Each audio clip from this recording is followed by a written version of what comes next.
Bismillahirrahmanirrahim. Students, I am Imran Ali. ICOM second year accounting. Student आज हमारा lecture number 14 और chapter student जो हमारा चल रहा है accounts of joint stock company. Student starting में हमने बात की, इस चैप्टर में बेसिकली हम दो टॉपिक्स पढ़ेंगे, एक शेयर्स का टॉपिक है और सेकंड डिबेंचर्स का। शेयर्स के टॉपिक के अंदर डिटेल डिस्कशन स्टूडेंट हमने की, इशुएंस ऑफ शेयर्स के पॉइंट ऑफ व्यू से हमने जनरल पब्लिक को शेयर इशू किए, डायरेक्टर्स को शेयर इशू किए, प्रमोटर्स एंड अंडरराइटर्स। इसी तरह से हमने स्टूडेंट शेयर्स को पार वैल्यू पर इशू किया, प्रीमियम पर और डिस्काउंट पर। इसकी हमने जर्नल एंट्रीज बनाना सीखी, इसकी बैलेंस शीट के इफेक्ट्स हमने देखे। नाउ सेकंड जो स्टूडेंट हमारा टॉपिक है डिबेंचर। दोनों टॉपिक बहुत इंपॉर्टेंट है, शेयर्स का टॉपिक भी इंपॉर्टेंट है और डिबेंचर्स का भी। That's why two important topic होने की वजह से चैप्टर भी बहुत ज्यादा इंपॉर्टेंट है। स्टूडेंट नेक्स्ट क्लासेस में भी, हायर क्लासेस में भी आप लोग ये चैप्टर बार बार इंशाल्लाह पढ़ते रहेंगे। तो दैट्स व्हाई अभी से हमने इसे बहुत अच्छा सा सीखना है।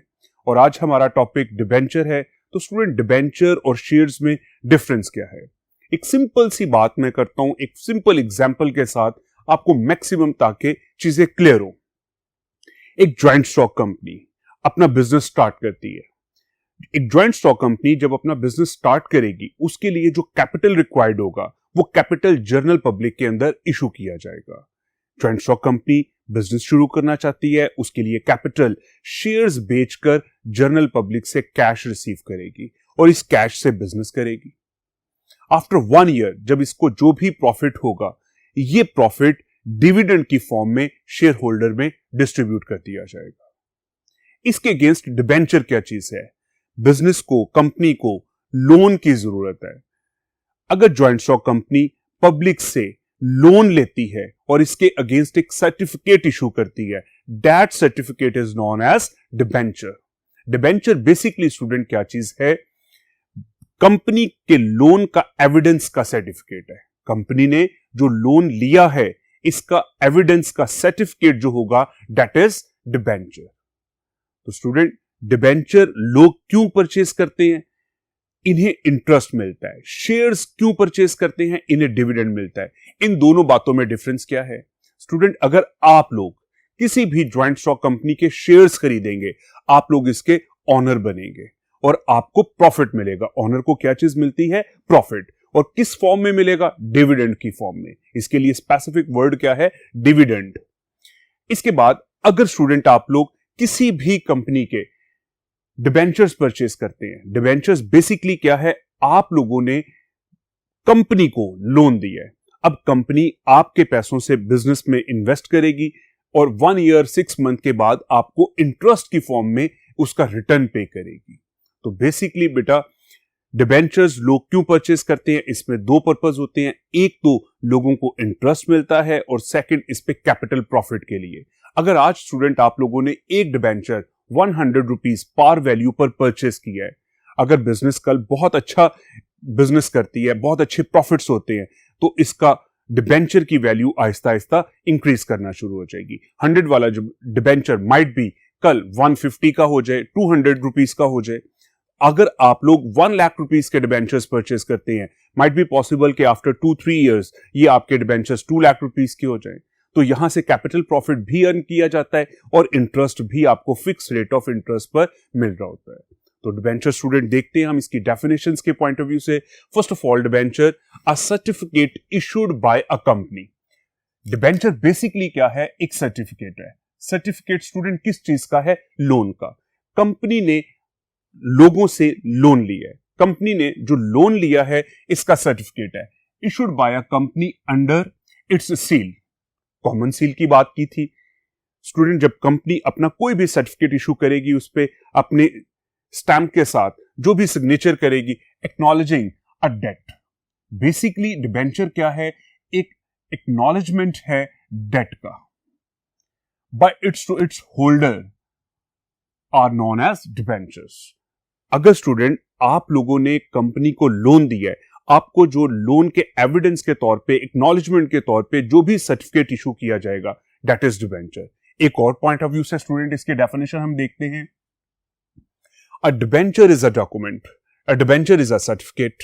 तो debenture is a written document, basically evidencing, बेटा ये सबूत है किस चीज का, आप लोगों ने कंपनी को लोन दिया है, 1 lakh rupees, 2 lakh rupees, 5 lakh rupees, जितना लोन आप कंपनी को देंगे, कंपनी आपको उतने के एविडेंस के तौर पे एक सर्टिफिकेट, एक डॉक्यूमेंट इशू करेगी, दैट इज डिबेंचर। अब ये किस चीज का एविडेंस है? Of indebtedness of the company, company के डेट्स, कंपनी ने जो लोन लिया है इस चीज का हमारे पास एविडेंस है। It is issued for long term borrowing. Normally students debenture long term loan के लिए इशू किया जाता है। शॉर्ट टर्म लोन, ओवरड्राफ्ट वगैरह बैंक से लिए जाते हैं। जब लॉन्ग टर्म बोरिंग होती है, इसके लिए कंपनी स्टूडेंट्स फिर डिबेंचर इशू करती है। तो सिंपल हमने स्टूडेंट दो डेफिनेशंस बात की। एक इंपॉर्टेंट चीज है स्टूडेंट, याद रखिएगा, जब भी कोई इंपॉर्टेंट टॉपिक की बात करेंगे, जैसे इस चैप्टर में 2 टॉपिक्स हैं, एक शेयर और एक डिबेंचर, तो ये दोनों डेफिनेशन बहुत इंपॉर्टेंट है। इसी तरह से आपके कोर्स में एक चैप्टर है नॉन प्रॉफिट मेकिंग ऑर्गेनाइजेशन, तो ये definition non profit making organisation, ये डेफिनेशन बजाते खुद, क्योंकि चैप्टर के नाम की डेफिनेशन है, तो ये इंपॉर्टेंट है। दैट्स वाई यहां पर भी स्टूडेंट डिबेंचर की इटसेल्फ जो डेफिनेशन है, ये भी एक इंपॉर्टेंट डेफिनेशन हमारे पास है। दैट्स वाई हमने इससे 2 डेफिनेशंस में पढ़ा। नेक्स्ट स्टूडेंट हम बात करते हैं काइंड्स ऑफ डिबेंचर। डिबेंचर एक से ज्यादा तरह के हो सकते हैं। फर्स्ट ऑफ ऑल हम बात करेंगे रिडीमेबल डिबेंचर्स एंड इनरिडीमेबल डिबेंचर्स। दोनों चीजें एक दूसरे के ऑपोजिट हैं, रिडीमेबल और इररिडीमेबल। रिडीमेबल वर्ड क्या है? डिबेंचर की वापसी। देखिए स्टूडेंट, अगर मैंने आज जॉइंट स्टॉक कंपनी के अगेंस्ट मैंने लोन आज लिया है, मैंने जॉइंट स्टॉक कंपनी ने आज लोन लिया है और डिबेंचर इशू कर दिए, आफ्टर अ टाइम हम ये लोन लोगों को वापस पे करके अपने डिबेंचर लेंगे, तो डिबेंचर की वापसी बेसिकली क्या कहलाती है? रिडम्पशन। और वहीं से वर्ड है redeemable debenture and irredeemable debenture. तो रिडीमेबल डिबेंचर स्टूडेंट ऐसे डिबेंचर जो एक फिक्स टाइम पीरियड के बाद रिटर्न हो जाएंगे। अगर जॉइंट स्टॉक कंपनी ने आज 5 ईयर के लिए लोन लिया है और आप लोगों को डिबेंचर इशू कर दिए, आफ्टर 5 ईयर आपका पैसा आपको वापस किया जाएगा और आप ये डॉक्यूमेंट, ये सर्टिफिकेट कंपनी को वापस कर देंगे, कैंसिल कर देंगे। तो ये चीज स्टूडेंट क्या है? Redeemable debenture. Those debenture which are repayable at the end of specified time period. एक खास टाइम के बाद, 5 ईयर, 10 ईयर, 20 ईयर्स के बाद जो रीपेबल होंगे, वो चीज क्या है? Redeemable debenture. और स्टूडेंट इसका ऑपोजिट क्या है हमारे पास? Irredeemable debenture. तो इररिडीमेबल डिबेंचर क्या होंगे स्टूडेंट? ये रीपेबल है। और इररिडीमेबल क्या होगा? जो रीपेबल ना हो। Those debenture which are never repayable during the existence of the company. अगर बिजनेस अपना कंटिन्यू है तो during the life of the company ये डिबेंचर वापस नहीं होते। हाँ, at the time of the dissolution of the company और winding up of the business ये डिबेंचर्स उस वक्त आपको रिटर्न किए जाएंगे, उस वक्त आपका लोन। तो स्टूडेंट क्या डिफरेंस आया इन दोनों में? Which are repayable and which are never repayable. तो रिडीमेबल डिबेंचर जो एक टाइम पीरियड के बाद रिटर्न हो जाएंगे, और इररिडीमेबल जो during the existence of the company कभी भी वापस नहीं होते। तो स्टूडेंट अभी तक हमने बात की डिबेंचर की। डिबेंचर क्या है? बेसिकली एक डॉक्यूमेंट है जो कि कंपनी इशू करती है अपने लोन के अगेंस्ट एविडेंस के तौर पे। सेकंड हमने पढ़ा redeemable and irredeemable debenture. Redeemable ऐसे डिबेंचर जो एक फिक्स टाइम पीरियड के बाद रिटर्न हो जाएंगे, और इररिडीमेबल डिबेंचर ऐसे डिबेंचर जो during the existence of the company वापस नहीं होंगे। स्टूडेंट इसकी फर्दर टाइप्स के लिए, काइंड्स के लिए नेक्स्ट बोर्ड पे मूव करेंगे। जी स्टूडेंट, नेक्स्ट हमारे पास टाइप्स में simple and naked debenture. Simple और नेकेड डिबेंचर स्टूडेंट इसकी भी ऑपोजिट 2 टाइप्स हैं, सिंपल और नेकेड डिबेंचर, और इसके अगेंस्ट स्टूडेंट क्या है? Mortgage debenture. नेकेड डिबेंचर और सिंपल डिबेंचर एक ही डिबेंचर के 2 नेम्स हैं, डिफरेंट नेम्स हैं। जी स्टूडेंट, तो सिंपल और नेकेड डिबेंचर क्या है? ऐसे डिबेंचर जिसके अगेंस्ट किसी किस्म की कोई सिक्योरिटी नहीं है, जबकि मॉर्गेज डिबेंचर क्या है, जिसमें सिक्योरिटी है। ये हमने इसकी बात की, जैसे रिडीमेबल और इररिडीमेबल था, इसी तरह से स्टूडेंट सिंपल और मॉर्गेज डिबेंचर है। रिडीमेबल और इररिडीमेबल क्या था स्टूडेंट? जो डिबेंचर वापस होते हैं और जो वापस नहीं होते। सिंपल और मॉर्गेज डिबेंचर क्या है? सिंपल में किसी किस्म की कोई सिक्योरिटी नहीं होती, जबकि मॉर्गेज डिबेंचर में सिक्योरिटी होती है। अब इसको हम इन डिटेल डिस्कस करते हैं। Simple and naked debenture. Student, आप लोगों ने कंपनी को 5 लाख रुपीस लोन दे दिया है for 10 years. Long term boring हो गई, डिबेंचर इशू हो गया, लेकिन इसके अगेंस्ट आपके पैसों की वापसी की कोई सिक्योरिटी नहीं है। आपके इंटरेस्ट की कोई, जो इंटरेस्ट आपको डिबेंचर पे मिलना है, उस इंटरेस्ट की कोई सिक्योरिटी नहीं है। तो ये चीज क्या कहलाएगा? सिंपल और नेकेड डिबेंचर। देखिए इसकी definition, those debenture which carry no security, which carry no security as to payment of interest और repayment of principal amount. Student, interest क्या चीज है? आप लोगों ने, इन्वेस्टर ने बिजनेस को लोन दिया है 5 लाख रुपीस, इसके ऊपर every 6 month, every year interest मिलेगा। इस इंटरेस्ट की कोई सिक्योरिटी नहीं है। एंड प्रिंसिपल अमाउंट क्या है? 5 लाख रुपीस, जिसके डिबेंचर आप लोगों ने परचेस किए, इसकी भी कोई सिक्योरिटी नहीं है। अगर कल को कोई भी प्रॉब्लम हो जाती है कंपनी के साथ, कोई बैंकक्रप्ट हो जाता है, बिजनेस सारा डिसॉल्व कर जाती है कंपनी, तो उसमें प्रिंसिपल अमाउंट, इंटरेस्ट की, इन दोनों चीजों की स्टूडेंट किसी किस्म की कोई सिक्योरिटी इसके अगेंस्ट नहीं होती। तो ये डिबेंचर्स कहलाते हैं सिंपल और नेकेड डिबेंचर। जबकि सेकंड क्या है? Mortgage debenture. Those debenture which are secured by the charge upon the whole or the portion of the assets of the company। Company के एसेट्स के अगेंस्ट आपको सिक्योरिटी दी गई। फॉर एग्जाम्पल स्टूडेंट, आप लोगों ने किसी भी ज्वाइंट स्टॉक कंपनी के डिबेंचर्स परचेस कर लिए, आपने इन्वेस्टमेंट कर दी 5 लाख रुपीस की। अब कंपनी के एसेट के अगेंस्ट आपकी अमाउंट सिक्योर है कि अगर कंपनी को लॉस हो जाता है तो कंपनी के ये एसेट्स बेचकर आपको आपकी अमाउंट रिटर्न कर दी जाएगी, वापस मिल जाएगी। तो ये डिबेंचर्स क्या कहलाते हैं? Mortgage debenture. तो simple and naked debenture student हमने पढ़ा with security and with no security. Simple में किसी किस्म की कोई सिक्योरिटी नहीं है, ना ही इंटरेस्ट की और ना ही original amount, principal amount, debenture की अमाउंट की। जबकि मॉर्गेज डिबेंचर में कंपनी के एसेट के अगेंस्ट आपको सिक्योरिटी दी जाती है कि अगर ये प्रॉब्लम हो जाएगी तो ये कंपनी की जमीन, ये बिल्डिंग बेचकर आपकी अमाउंट आपको रिटर्न की जाएगी। इसी तरह स्टूडेंट देखिए registered debenture and bearer debenture. Registered debenture and bearer debenture भी एक दूसरे के ऑपोजिट हैं। रजिस्टर्ड डिबेंचर जो किसी के नाम पर रजिस्टर्ड होते हैं। इसकी एग्जाम्पल स्टूडेंट क्या है? फॉर एग्जाम्पल, आप लोगों के पास एक मोटरसाइकिल है, आप लोगों के पास एक कार है, वो आपके नाम पर रजिस्टर्ड है, आपके पेरेंट्स के नाम पे रजिस्टर्ड है।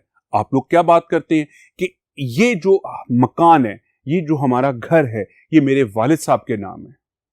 इसी तरह से स्टूडेंट आपके पास बाइक है, कार है, ये आपके नाम पे रजिस्टर्ड है। ये किसके नाम पे है गाड़ी? ये बड़े भाई के नाम पे है, ये सिस्टर के नाम पे है, ये मेरे नाम पे रजिस्टर्ड है।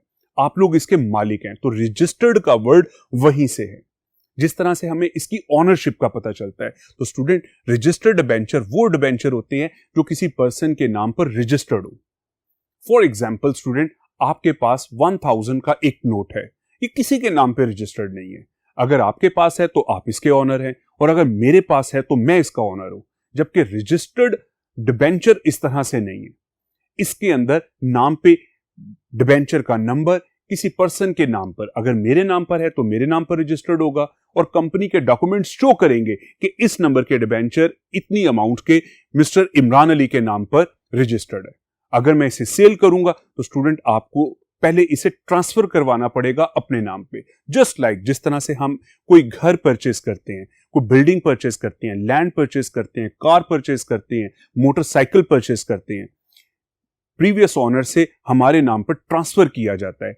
उसे जाके हम उसके रिस्पेक्टिव डिपार्टमेंट के अंदर उसे अपने नाम पे ट्रांसफर फीस पे करके अपने नाम पे ट्रांसफर करवाते हैं। इसी तरह से student SECP, security exchange commission of Pakistan, जो कि हमारे कंपनीज ऑर्डिनेंस और लॉ के सारे मामला को सॉल्व करता है, रजिस्ट्रार ईच एंड एवरीथिंग वहीं पे डिस्कस होती है, वहीं पर तमाम मामला को सॉल्व किया जाता है। तो रजिस्टर्ड डिबेंचर क्या है? कंपनी के डिबेंचर्स किसी पर्सन के नाम पर रजिस्टर्ड होते हैं, वही इसका ऑनर है। जबकि बेयर डिबेंचर स्टूडेंट क्या होता है? Just like currency note. अगर मेरे पास है, मैं इसका ऑनर हूं। स्टूडेंट, अगर आपको ये पे कर दिए जाते हैं किसी भी केस में, तो आप इसके ऑनर है। आपके पेरेंट्स के पास पैसे हैं, वो उनके ऑनर है। आपके पेरेंट्स ने आपको पॉकेट मनी के तौर पे जो पैसे दे दिए, अब आप ऑनर है। उसे किसी तरह से ट्रांसफर करवाने की जरूरत नहीं होती, जस्ट डिलीवर किया जाता है और ऑनरशिप ट्रांसफर हो जाती है। तो स्टूडेंट, इन दोनों की डेफिनेशन हम देखते हैं। Registered, those debenture which are registered in the name of the holder, holder के नेम पर रजिस्टर्ड होंगे in the books of the company. Company ने एक प्रॉपर फॉर्मेट के साथ, प्रॉपर वे में एक बुक मेंटेन करेगा जिसके अंदर इसके डिबेंचर होल्डर का नाम लिखा जाएगा। अगर ट्रांसफर होंगे तो उसे ट्रांसफर भी किया जाएगा। बेयर डिबेंचर क्या है? These are payable to bearer, जो भी इसका होल्डर होगा उसको हम पे कर, ज्वाइंट स्टॉक कंपनी उसको अमाउंट पे कर देगी। They are negotiable instrument. Negotiable instrument student क्या है? आपके करेंसी नोट, चेक, ये बेस्ट एग्जांपल है negotiable instrument. Bills of exchange student, आप लास्ट ईयर आपने पूरा चैप्टर इसके लिए पढ़ा था। और इसी तरह से यहां पर स्टूडेंट ये डिबेंचर भी हमारे निगोशिएबल इंस्ट्रूमेंट होते हैं कि जस्ट जो ट्रांसफर कर दिए जाते हैं तो ऑनरशिप भी ट्रांसफर हो जाती है। And transfer by mayor delivery, just आप इसे ट्रांसफर करेंगे तो ऑनरशिप भी ट्रांसफर हो जाएगी। तो स्टूडेंट, अभी तक हमने इस लेक्चर में बात की डिबेंचर्स की। डिबेंचर क्या है? कंपनी जो लोन लेती है, इसके अगेंस्ट जो एविडेंस के तौर पे डॉक्यूमेंट सर्टिफिकेट इशू करती है, दैट इज डिबेंचर। और लोग डिबेंचर क्यों परचेज करते हैं? इंटरेस्ट के लिए। और क्यों परचेज करते हैं? कैपिटल प्रॉफिट अर्न करने के लिए। हमने इसकी टाइप्स की बात की, रिडीमेबल एंड इररिडीमेबल, जो डिबेंचर वापस होते हैं और जो डिबेंचर वापस नहीं होते during the existence of the company. फिर स्टूडेंट हमने बात की सिंपल और मॉर्गेज डिबेंचर की। सिंपल में कोई सिक्योरिटी नहीं है आपकी अमाउंट की रिफंड की, जबकि मॉर्गेज डिबेंचर में सिक्योरिटी है। फिर हमने स्टूडेंट पढ़ा रजिस्टर्ड एंड बेयर डिबेंचर।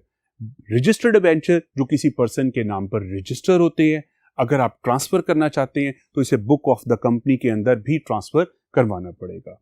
जबकि बेयर डिबेंचर ऐसे डिबेंचर होते हैं जो किसी के नाम पे रजिस्टर्ड नहीं है, जस्ट ओपन डिबेंचर आप इसे कह सकते हैं। मेरे पास है तो मैं ऑनर हूं, मैं किसी थर्ड पार्टी को ट्रांसफर कर दूंगा किसी भी केस में तो वो इसका ऑनर बन जाएगा। नेक्स्ट फर्दर काइंड्स के लिए स्टूडेंट हम नेक्स्ट बोर्ड पे मूव करेंगे। जी स्टूडेंट, अब हमारे सामने है convertible debenture and non convertible debenture. Convert कर देना डिबेंचर से शेयर्स के अंदर, तो ये स्टूडेंट क्या कहलाते हैं? कन्वर्टेबल। बास डिबेंचर्स की एक काइंड ऐसी है जिसमें ऑप्शन होती है कि आप एक टाइम पीरियड के बाद, 2 ईयर के बाद, 5 ईयर के बाद, 7 ईयर के बाद अपने डिबेंचर्स को शेयर के अंदर कन्वर्ट कर सकते हैं। फॉर एग्जाम्पल स्टूडेंट, मैंने किसी भी कंपनी के डिबेंचर परचेस कर लिए हैं 5 लाख रुपीस के। कंपनी ने साथ ही ये ऑप्शन दी है कि आफ्टर 3 इयर्स आप अपने डिबेंचर्स को रिटर्न करके हमसे शेयर्स ले सकते हैं। स्टूडेंट, अगर आज मैंने किसी कंपनी के डिबेंचर्स लिए हैं तो मैंने कंपनी को लोन दिया है, मैं कंपनी का क्रेडिटर हूं। अगर मैं अपने डिबेंचर्स को कन्वर्ट कर लेता हूं शेयर्स में तो मैं कंपनी का उतने ही शेयर्स का ऑनर बन जाता हूं। पहले मुझे इंटरेस्ट मिल रहा था और अब मुझे क्या मिलेगा? प्रॉफिट में से हिस्सा, जो कि डिविडेंड कहलाता है। तो स्टूडेंट, कन्वर्टेबल डिबेंचर जिनके साथ ये ऑप्शन होती है कि आप अपने डिबेंचर्स को कन्वर्ट कर सकते हो, और इसके नाम से बेटा पता चल रहा है। नॉन कन्वर्टेबल डिबेंचर क्या है? जिनको कन्वर्ट करने की ऑप्शन कंपनी नहीं देती। तो देखिए हम इसे बोर्ड पे पढ़ते हैं। Those debenture which can be converted into shares, जिनको हम शेयर्स में कन्वर्ट कर सकते हैं। जबकि नॉन कन्वर्टेबल क्या है? Which can not be converted. Accounting treatment के लिहाज से भी स्टूडेंट ये चीजें आप देखेंगे इंशाल्लाह। हम नेक्स्ट क्लासेस में, आप लोग बड़ी क्लासेस में इसे पढ़ेंगे कि डिबेंचर्स होल्डर किस तरह से डिबेंचर्स को शेयर के अंदर कन्वर्ट करते हैं। यहां पे थ्योरी के पॉइंट ऑफ व्यू से ही ये इंपॉर्टेंट है कि what is convertible and non convertible debenture. Debenture जिनको शेयर में कन्वर्ट किया जा सकता है कन्वर्टेबल डिबेंचर, और डिबेंचर जिनको शेयर में कन्वर्ट नहीं किया जा सकता नॉन कन्वर्टेबल डिबेंचर। तो स्टूडेंट ये थी इसकी काइंड्स। फर्दर हम इशुएंस ऑफ डिबेंचर्स के बारे में इंशाल्लाह बात करेंगे। स्टूडेंट इसकी बहुत अच्छी प्रैक्टिस कीजिएगा, इनको याद कीजिएगा। ये शॉर्ट डेफिनेशंस के साथ साथ ये आपके एमसीक्यूज भी हैं बेसिकली। स्टूडेंट यहीं से चीजें एमसीक्यूज के लिए प्रिपेयर की जाती हैं। अगर आप एमसीक्यूज का जस्ट रट्टा लगाते हैं तो ये चीज पॉसिबल नहीं है। अगर ये लेक्चर स्टूडेंट आपने गौर से सुने हुए हैं, समझे हुए हैं, इनको याद किया हुआ है, अगर आप इन डेफिनेशंस को प्रॉपर प्रिपेयर कर लेते हैं तो आपके लिए एमसीक्यूज को प्रिपेयर करने की जरूरत ज्यादा नहीं रह जाती। आप पढ़ेंगे जरूर, लेकिन बेसिकली इन्हीं चीजों से एमसीक्यूज भी एक्सट्रैक्ट किए जाते हैं। तो दैट्स व्हाई बहुत अच्छी प्रैक्टिस की जरूरत है स्टूडेंट। इसे बहुत अच्छा सा याद कीजिएगा। अल्लाह हाफिज।